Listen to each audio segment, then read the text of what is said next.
एक महिला भक्त वृंदावन से बिहारी जी को लेकर अपने घर आई और तभी बाहर से गोलू घर के अंदर आया और माँ से पूछता है कि माँ यह कौन है। तो मैया ने बोला ये भगवान है और ये ही हमारे मालिक हैं।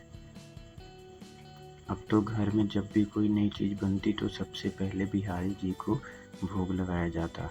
पहले यह सब चीज़ें गोलू को सबसे पहले मिलती थी। इससे गोलू बहुत चिढ़ने लगा और मन ही मन ठाकुर जी को कोसने लगा।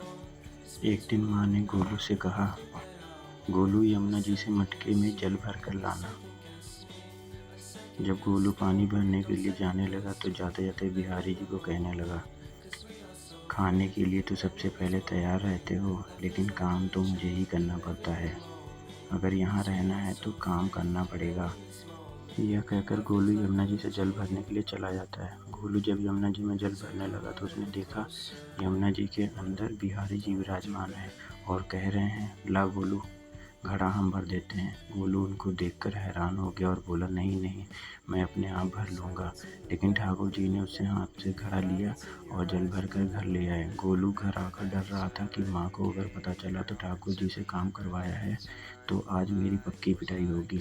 माँ ने घर आकर बिहारी जी को गीले कपड़ों में देखा तो एकदम से हैरान हो गई और कहने लगी कि गोलू यह जरूर तेरी शरारत है, जरूर तूने ही इन पर जल डाला है।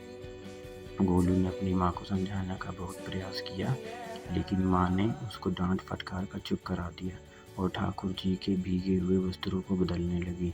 अगले दिन जब माँ ने गोलू को अनाज पिसवाने का काम दिया तो बिहारी जी ने फिर अनाज का कनस्तर ले लिया और माँ को ठाकुर जी के वस्त्रों के ऊपर सूखा आटा पड़ा मिला।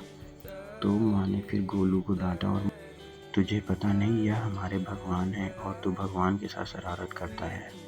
आज तूने फिर इनके ऊपर आटा फेंका है। तो गोलू शपथ लेकर कहने लगा, नहीं माँ, मैंने कोई शरारत नहीं करी है। या तो मेरे हाथ से गेहूं का कनस्तर लेकर खुद ही पिसवा कर आए हैं।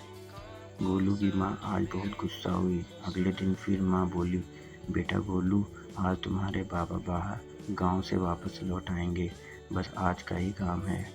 तुम जंगल से थोड़ी सी लकड़ियाँ ले आना। गोलू फिर डर गया, कहीं ठाकुर जी पीछे पीछे ना आ जाएं। गोलू ने माँ को बोला, मैं चलता तो जाऊंगा, लेकिन बिहारी जी को समझा लो वह मेरे पीछे ना आए। उसकी माँ हंसकर बोली, हाँ हाँ समझा दूंगी, तुम जाओ तो सही।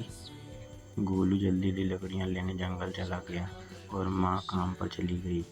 लेकिन उस दिन माँ से जल्दी वापस आ गई और देखा बिहारी जी अपनी चौकी पर विराजमान नहीं है।